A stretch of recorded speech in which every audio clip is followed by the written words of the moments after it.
Good morning everyone. Today we are here to discuss on the topic enzyme involving digestion of food. So let's begin.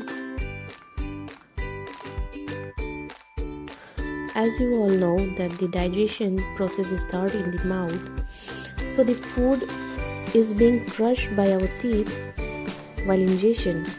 And at the time, the presence of the food in the mouth triggers the secretion of saliva by salivary gland.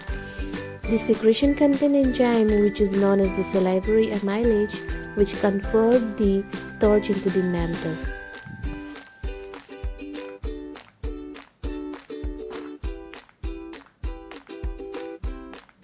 So after partial digestion in mouth, the food is pushed toward the stomach through esophagus by peristalsis movement.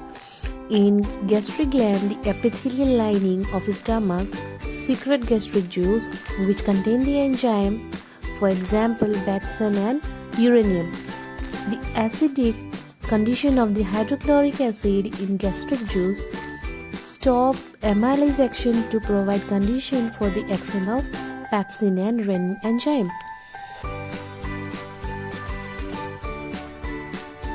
Therefore, pepsin hydrolyzes protein molecules into a smaller chain of polypeptides, whereas renin hydrolyzes carcinogen into casein.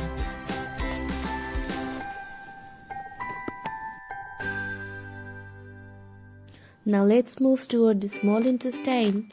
The small intestine is the site of the complete digestion of carbohydrate, protein and fats.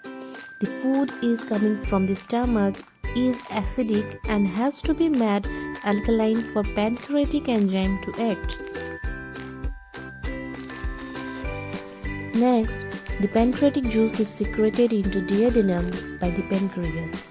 They are pancreatic amylase, trypsin and lipase.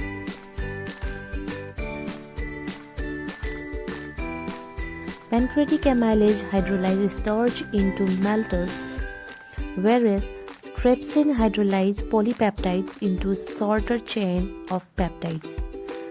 Therefore, the lipase break down lipids into fatty acid and glycerol.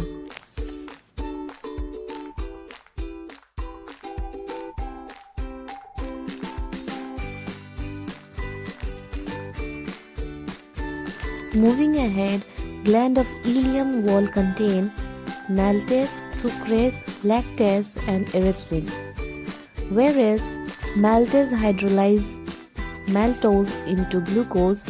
Similarly, sucrase hydrolyzes sucrose into glucose and fructose, whereas lactase hydrolyzes lactose into glucose and galactose, and epipsin hydrolyzes peptides into amino acid.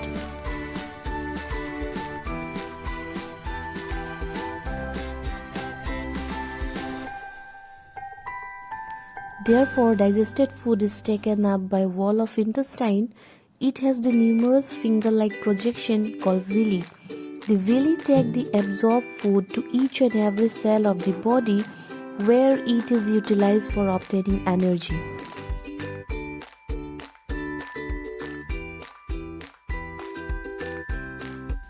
And on the other hand, undigested food or unabsorbed food is sent into the large intestine. The large intestine absorbs water from waste material and the rest of the material removed from the body through anus. Hope you like this video. Thank you for watching. Thank you so much.